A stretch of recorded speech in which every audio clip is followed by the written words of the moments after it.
பிரதமர் மோடியிடம் நடத்த வேண்டும். அவரிடம் அழுத்தம் கொடுத்து இந்த மேகதாது அணை கட்டக்கூடாது, டிபிஆரை திரும்ப பெற வேண்டும் என்று உத்தரவை பிறப்பிக்க வேண்டும் மத்திய அரசு. அவ்வளவுதான்.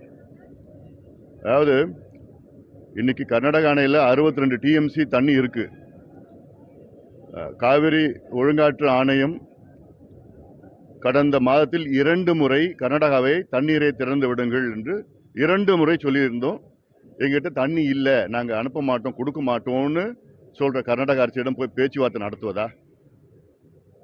இன்னைக்கு மேகதாது அணை கட்டுறதுக்கு முன்பாகவே தமிழ்நாட்டுக்கு தண்ணி கொடுக்க மறுக்கின்ற கர்நாடகா தண்ணி வச்சிருந்தோம்.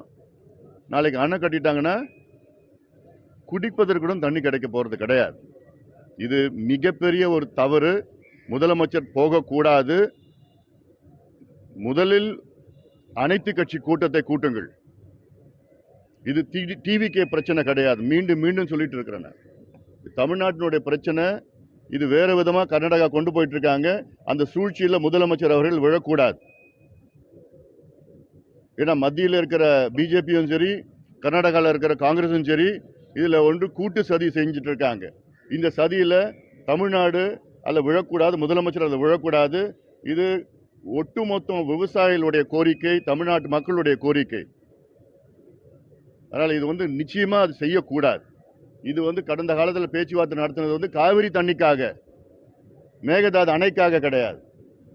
மேகதாது அணையே நம்ம அங்கீகரிக்கப்படலை, கட்டக்கூடாது என்பதற்கு போய் பேச்சுவார்த்தை போய், அதுவும் கர்நாடகா போய் அங்க போய் நடத்துவதில் என்ன அர்த்தம் இருக்கு? யார் முதலமைச்சர் வழி நடத்துறான்னு தெரியல. இது தவறான ஒரு போக்கு. இது நிச்சயமா இது கண்டிக்கத்தக்கது. அப்படி ஒன்று நடந்தால் இதை தவிர்க்க வேண்டும், முதலமைச்சர் அவர்கள் தவிர்க்க வேண்டும்.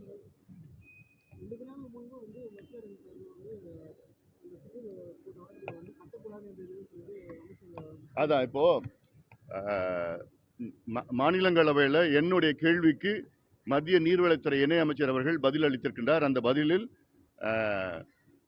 உச்சநீதிமன்றம் 2018 தீர்ப்பில் எந்த இடத்திலும் தமிழ்நாட்டினுடைய அனுமதி பெற்றுதான் கர்நாடகாவில் அணை கட்ட வேண்டும் என்று இல்லை என்ற ஒரு பொய்யான தகவலை நாடாளுமன்றத்தில் வெளியிட்டிருக்கின்றார். இது கண்டிக்கத்தக்கது. இது சம்பந்தமாக நடவடிக்கை எடுக்கிறதற்காக நாங்கள் டெல்லியில் இருக்கிற நம்ம தமிழ்நாட்டை சார்ந்த மாநிலங்களுடைய அத்தனை உறுப்பினரும் நான் பேசிட்டு இருக்கிறேன். நான் ஏன்னா தெளிவா உச்சநீதிமன்றம் தீர்ப்பில் சொல்லியிருக்குது.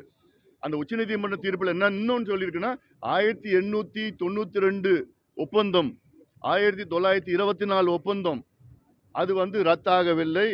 1947 விடுதலை அடைந்த பிறகு அது தொடரும் என்று சொல்லியிருக்கிறாங்க. அந்த ஒப்பந்தத்தில் தெளிவா இருக்குது.